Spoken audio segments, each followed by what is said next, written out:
Hello, welcome back to Quantum Computation Explained, Part 3. So, in this video, we are going to learn about Hilbert space. I used to get annoyed by looking at the words Hilbert space whenever I wanted to learn quantum computing. But then I also was thinking, like, should we really need to know about Hilbert space? Because we have seen in some of my previous videos that we are able to apply uh, quantum machine learning without knowing the basics of quantum mechanics and the operations related to qubits and all, right? Just by calling a few functions developed by Google and Microsoft. So if you are going to be a user like that, then you don't have to really know about Hilbert space. But if you want to be an engineer who wants to develop more algorithms for different applications, then it's better to know something about Hilbert space because it's so vast. In fact, I realized that when I wanted to learn, it's so deep and a lot of mathematics involved, and all those things are really not required when you want to develop algorithm. So in this video, I try to bring out only the essential things which you should know. And also, I mean, you feel comfortable as you start using these words, Hilbert space, in your dialogues.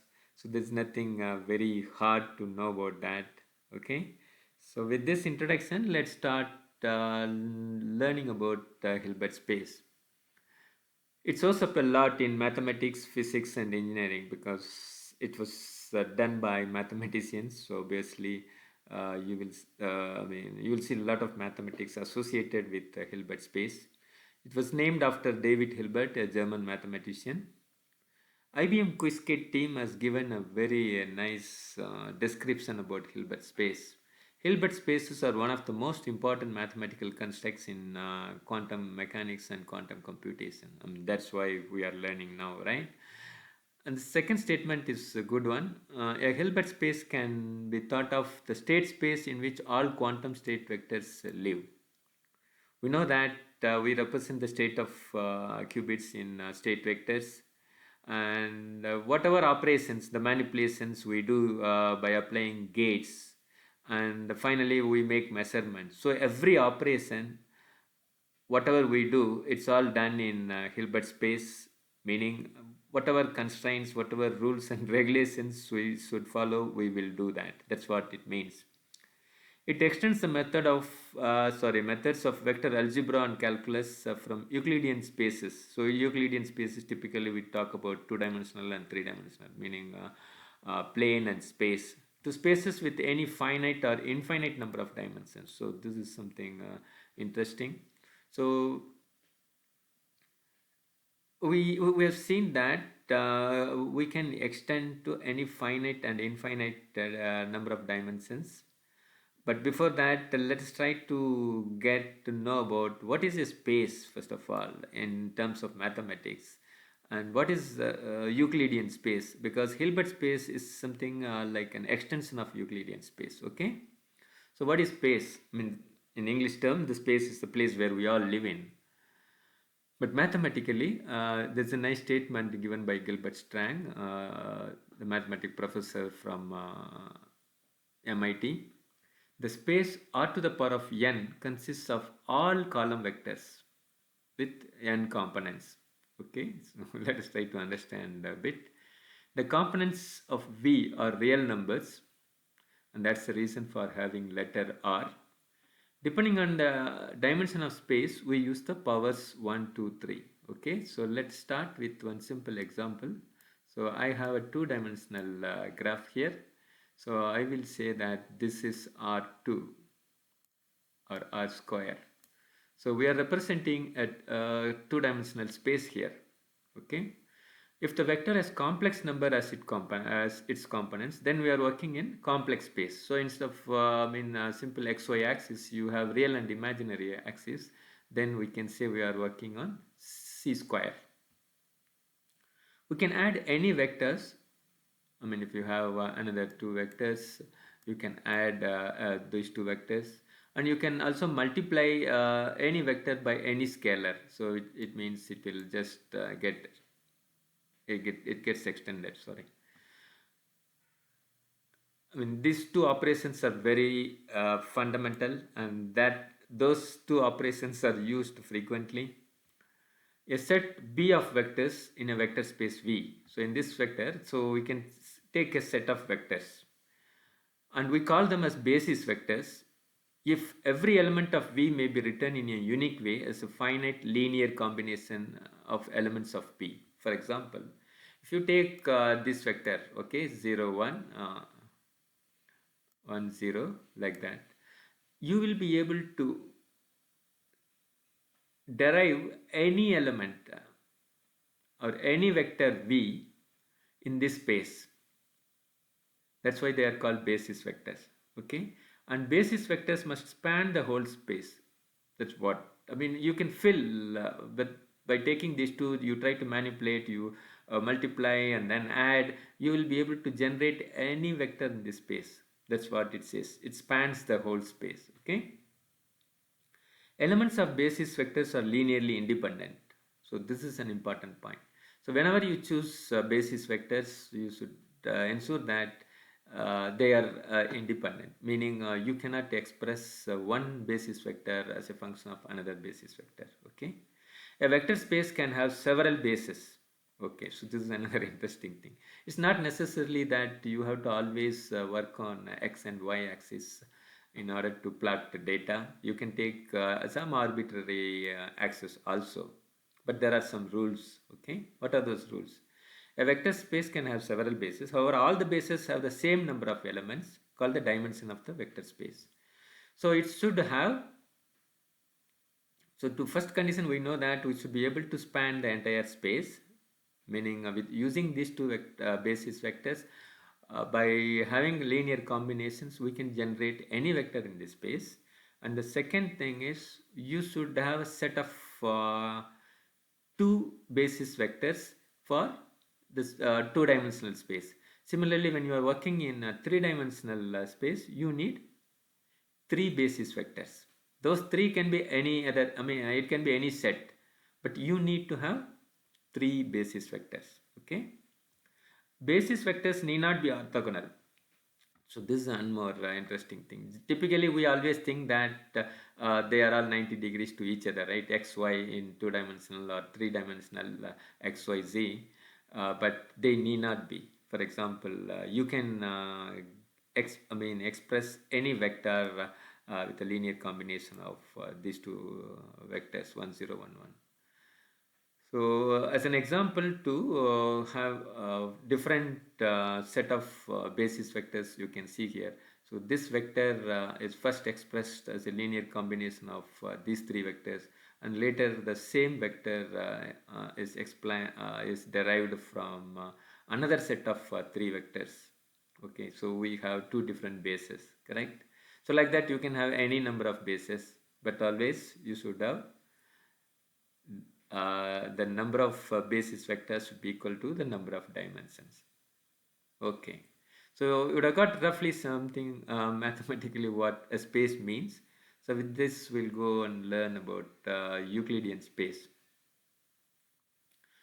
So what Britannica says is, in geometry, a two or three dimensional space in which the axioms and postulates of Euclidean geometry apply. So we will see later what are the postulates of Euclidean geometry. Also, a space in any finite number of dimensions, typically we work on 2D, but it is not limited, in which points are designated by coordinates. So we will see later, like we have seen also, right? So in a plane like this, this is designated by a set of points, and the distance between 2 points is given by a distance formula. So we will try to learn about distance formula along with Hilbert space, because Hilbert space is an extension of Euclidean space. Okay.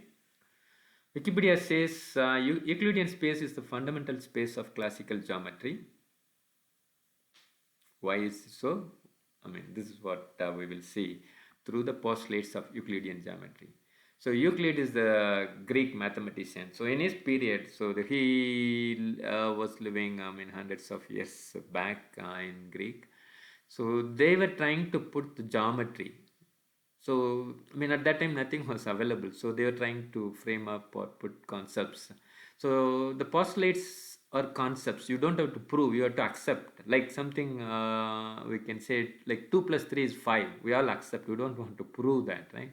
So like that exactly with respect to geometry. So they put those postulates and they called it as Euclidean geometry. And today we follow, I mean, unknowingly. Today, if you see seriously, they look funny. For example, a straight line may be drawn from any point to any other point. We know very well. A terminator line can be produced indefinitely, meaning if I have a straight line, I can generate any number of segments like this, like this, like this, like this, right? A circle can be drawn with any center and any radius. Again, we know that. And the next point is funny. All right angles are equal to one another. But you have to imagine hundreds of years back when I mean everything is new to them and they were trying to put the postulates. This is an important one. If a straight line falling on two straight lines, so this straight line is falling on these two straight lines, and whenever it falls, it makes interior angles like this. And if we sum up these interior angles, I mean, it has formed interior angles this side as well as on this side. If you sum up, if they, I mean, sum up to angle less than two right angles, meaning less than 180 degrees, then this side is going to converge. These two lines will converge in this side. Here, since they are, I mean, some are more than 180 degrees, these two lines are going to diverge. So the next question is, if the included angles are 90 degrees, what happens? So they neither converge nor diverge, they remain parallel. We know that, right? So space, Euclidean space is just trying to say that these postulates are applicable in a geometry. So they're trying to define the geometry, and later you will see that our problems also can be translated to geometrical aspects and then to solve our problems. Okay, so let's try to understand this point that you can designate any coordinate, one for each dimension. So that's what we will see here. So one-dimensional space represented by R1. There is something called R0 also, later we'll see. So I mean, as an example, we can say that if you are in a passage, very narrow passage, you cannot take left turn or right turn, and you keep moving and somebody is asking you, where are you? It's sufficient to give one number. I am 50 meters from the start point, right? So that's what was indicated here. But when you are working in a space like in a football ground, you need at least two points to say, two coordinates to say where you are. We all know that, like in three-dimensional space, you need XYZ coordinates to locate any point, right? And some of the characteristics, properties of Euclidean space, which are useful for computation, and all of them are extended to Hilbert space. So let's try to understand. Points can be represented by Cartesian or polar coordinates. Here we have done with Cartesian. We can also say with polar, right? You say the magnitude and call this as an angle, or sine theta or cos theta. All right. Origin is zero vector, as I was telling you. Actually, I mean, this is a little confusing, but you don't have to worry about that. It's for mathematicians. It's also a space. R0 is a space. Euclidean space, which is generally the real n space r to the power of n equipped with dot product. So this is the most essential thing, and we are familiar, but that is what actually is driving. I mean, we should know about Euclidean space. We should know about the Hilbert space. So what is the dot product? So when I have two vectors, if I take a dot product, I have to multiply the corresponding numbers and then sum it up. That's what is given here. Or in simple terms, x1 y1 plus x2 y2 plus x3 y3. So that's the dot product. Why is it required? It has got multiple application. So it helps us to know that given two vectors, what is the angle in between them, what is the distance between them. So all those things can be found out. So if x and y are the elements of r to the power of n, then x and y are orthogonal if the dot product is 0, because the angle between two vectors is given like this: the x dot y divided by the magnitude of x and magnitude of y. We also call it as norms. So whenever it's 90 degrees like this, so it will become cos 90 and 0. Similarly, actually it also helps to take dot product of a vector by itself. So at that time it will become 1, right? Cos 0. I hope you got what is Euclidean space, because Hilbert space is something similar to that. It's just an extension. It's some more thing coming. Mainly the difference is it works with the complex numbers also. Whereas here we work with real numbers. It's easy to understand.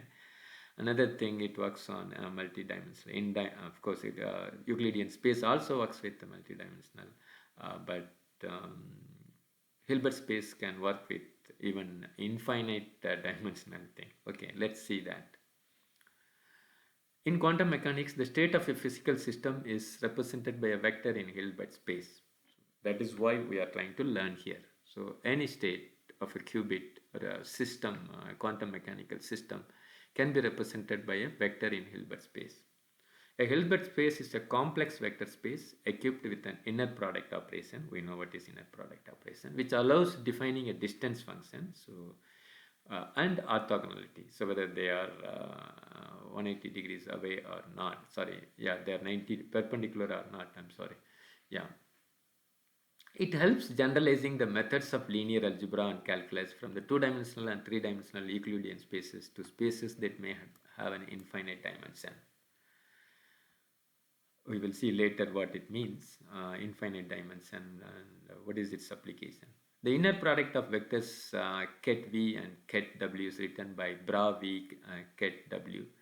It is slightly different from normally what we do in Euclidean space, because we have to take the complex conjugate of v vector before we multiply. Some of the salient properties are the inner product of pair of elements is equal to the complex conjugate of the inner product of the swapped elements. Okay, so if I take dot product of x and y, I will get a complex number as an output.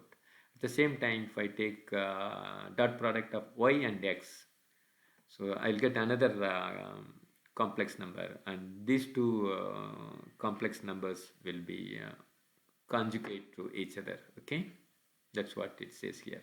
Inner product of an element with itself is positive definite, so it should be always greater than 0, and it will be 0 only if the vector itself is 0.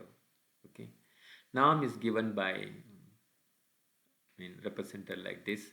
It's given by square root of inner product of the vector with itself. Distance between 2 points x and y is given by dxy is given by norm of x minus y, which is nothing but the dot product of x minus y with itself, and then we have to take a square root of it. Hilbert space is complete or closed. So this is one more important thing, because whatever operations we do with qubits, it should not go beyond the rules and regulations of Hilbert space. So let us see in the next slide. First, we will start with infinite dimensions. So where do we need infinite dimensions? Two possibilities for infinite dimensions. We can have a series like this. It's like inverse of integers. It can go up to any number, right? And the other could be a function. We can take sine x. Many functions are there. Every function. So sine x, sine 2x, sine 4x. Like that, it can keep going. Correct? The question is, can dot product of infinite vectors converge? Yes, but not always. So whenever it converges, then we can say we can handle it within the Hilbert space. Otherwise, we can't. For example, in this case, we would take a dot product, that is multiply this vector, multidimensional vector with itself. So 1 into 1, 1, 1 in half into half, 1 by 4, 1 by 4 into 1 by 4, 1 by 16. Like that, when you keep adding, they will converge at 4 by 3, a finite number, right? So that is what, I mean, we can say it's complete. The term complete means that Cauchy sequence of elements. So this is an example of Cauchy sequence. So we'll not go into the detail of Cauchy because that itself is another big area to work on. Belonging to the Hilbert space converges to an element which also belongs to the space. So as we have seen that, this is also a point in a Hilbert space, correct? We can say that Hilbert spaces have no holes. So any point we can go there. That's all it means. You do operation, you take a qubit state, you do anything, and finally wherever you want to go, you can take the qubit state to that place. So yeah, these are all some examples of Cauchy sequence. The first is a Cauchy sequence. You know, it will converge as a function of E. Whereas this will never converge, it gets diverged. So this is not a Cauchy sequence, I mean, just as an example. So why do we need to know? I mean, why does a physicist try to learn about Hilbert space? Because we all know that a quantum element we need to manipulate. At that time we'll try to find its position or momentum, right? So they all make use of inner products. And wave functions in quantum theory must be square integrable again, because when you take an inner product, it should have an finite value, and also because their square or the amplitude is a probability density function and it integrates to 1, right? We know that the sum of probabilities or sum of magnitudes of a qubit for all the combinations, it should be equal to 1. So this is a typical square integral, we call it. We'll not go into the detail. So even though you take integral minus infinity to plus infinity, you will get a finite number. Yeah, that's all it means. So that's the reason physicists want to use Hilbert space. Okay, I know that it may not be fully clear, but it's sufficient to know that whatever. But let me summarize what it means. It's an ordinary space that we live in. I mean, it's little more than that. But whatever operations we do with, geometrically, it's applicable. It consists of vectors and allows us to handle inner product, distance. Now we have seen that. And you would have seen in my previous video many of these things we will make use of it, right? It helps us to deal with multidimensional data very easily. For example, okay, what is, say, up to 3 dimension we are clear, we can imagine, but beyond that it's difficult to imagine. But certainly we are in everyday our application, we may need that. For example, if you want to study, if you want to analyze the cities, various cities, so cities will have multiple dimensions of data, right? The data can be like what is the square, I mean, area of the city, how many people live, how many roads are there, how many lakes are there. I mean, like that you can keep on increasing the dimensions. And once you have all the data, then you can transfer the data in your geometry and apply these rules whatever we have seen in order to get some information from the data. Okay, so it's a way of arranging the items in a group so that the rules of geometry apply. Now I hope you get fairly, an idea about why do we need to know Hilbert space. It extends the method of vector algebra and calculus to any finite or infinite number of dimensions. So Fourier series, you know that with the help of that we are able to get, Fourier analysis helps us to translate time domain to frequency domain. Basically it's try to extract, like every information can be put as a function of sine functions, sine wave, right? Like here you, as an example, this square wave is combination of these many sine waves, Correct. Wikipedia says superposition of sinusoidal wave basis functions to form a sawtooth wave. Okay, I may say it's a linear combination. Okay, you can take it anyway, but like this we can get different waveforms from a set of large number of data. A Hilbert space is a mathematical framework suitable for describing concepts, principles, process, and laws of the theory of quantum. Okay. We'll not get into that like Schrodinger's equation, how this affects or how to manipulate. So, but that's the reason why physicists are using Hilbert space, and it's beyond what is given here for physicists and mathematicians. In fact, the mathematicians work even in a much larger space of Hilbert space, I would say. Okay, so I'll stop here about Hilbert space, and then let's see some nice references. So anyway, these references are given at the end of this video, so you can take refer that, and there are a lot of question answers in Quora and Stack Exchange. You can see that. Though the Bible of quantum computation and quantum information, you don't see much about Hilbert space, but the crisp information about Hilbert space is given here. And in order to know more about what is space, what is the basis, what is spanning, and all the linear algebra things, I mean, they are very nicely brought out by Professor Gilbert Stang in this book. You can have a look at that. And what next you can do? Please, I mean, I'm sure you will continue to learn quantum computing. If you need anything, please let me know on any topic that will be useful, so I can come out with videos on that. I'll continue to learn and come back with more videos on quantum computing explained and simplified series. Thank you for watching. Bye.